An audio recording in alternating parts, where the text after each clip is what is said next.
এই হেয়ারটার রাউন্ড কাট, শর্টই হবে রাউন্ড কাটটা।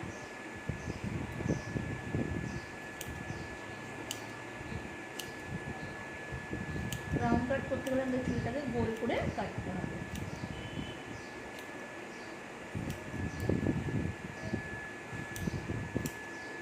দুপাশ সবসময় একইভাবে রাখতে হবে। এই পাশে তুমি যতটা তুলবে এ পাশও ঠিক ততটা কাট দিয়ে দেবো লেয়ারের মতো।